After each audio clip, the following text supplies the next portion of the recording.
City friend culture is pretty much straightforward and simple. It's this: finding someone with the same likes as you in the same category.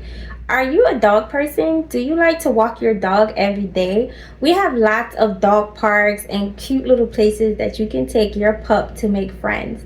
Are you into books and reading? Did you know that Bryant Park has an outdoor library that you can go to?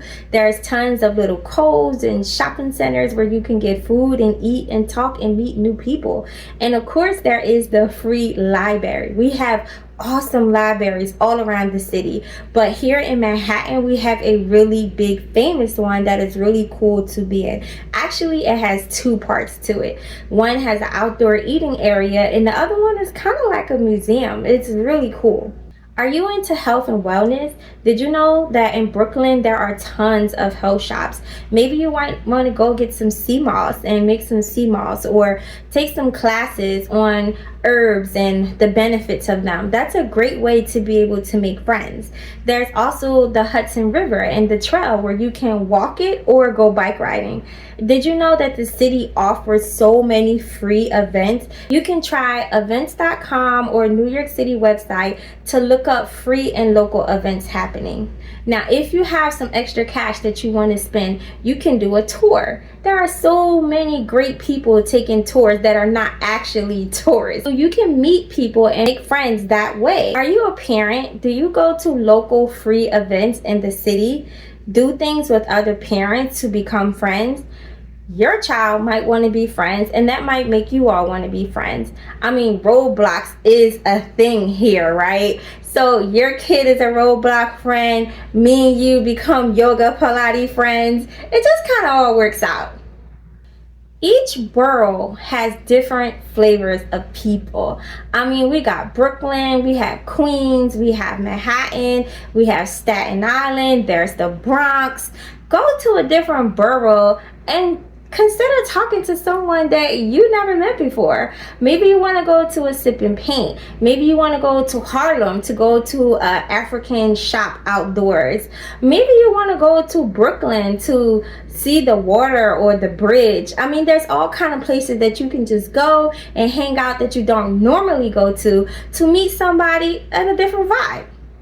Remember, when you're in a big city like New York, people tend to be very busy, but the way to make sure that you're nurturing your friendships is keeping in contact. It's very important for you to pick up that phone and call or send a text message and just say, hey, I have this to do today, or I'm busy, or I'm sick. It's a perfect way to communicate with someone, even if you don't want to tell them everything that's going on. That's how you nurture your friendships. Now, this next thing I'm about to say is pretty sensitive, but it's very common to New York, so I'm going to mention it. A lot of people here are struggling.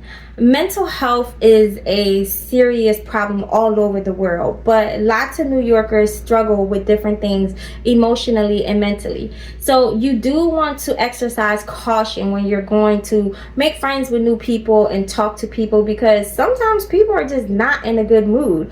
And New York in general is just kind of a place where people kind of give you that close eye, like, what you got going on? What you up to?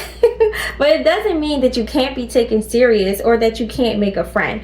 But I do want to caution you to be mindful that struggle is real here. People are going through a lot of things, so you want to be careful in what you share with others, but also mindful that their attitude is not your problem. They're going through whatever they're going through. And so if you do run into one of those experiences where someone is just not so nice to you, or they flip you off, or they just do something that's really, really rude, don't take it personal. Just know it's pretty gritty over here, but you can handle it. 4 things that New Yorkers tend to have in common. Now, these subjects could make or break you making a friend. Number 1, do you have an apartment and how much do you pay? That is like the conversation piece here. Number 2, are you in a relationship and who are you seeing? Number 3, how's your health? Where do you go to get your herbs? Do you make sea moss? Number 4, where do you work? Is someone hiring? Is someone hiring? Where do you work? It's so typical here in New York. Everyone is trying to get a job. Everyone is trying to find a new relationship. Everyone is trying to find the next best apartment. And everyone is trying to take care of their health. So these are topics that you want to tread lightly on. Decide by the person that you're talking to if you would feel comfortable talking about this stuff. So there's this nature of what's understood doesn't need to be said. Now, how that works is like this. So when you're going to go make friends, understand that the nature of this city is grit. Most people here are strong and fierce and have been through so many things, so they don't have time to play with you. So when you're going to go be friends with someone, you want to be transparent and you want to be honest. Now, don't overshare, but do be respectful of people's intelligence and experiences here in the city. New Yorkers don't like to be talked down to. They want you to know that they know their stuff.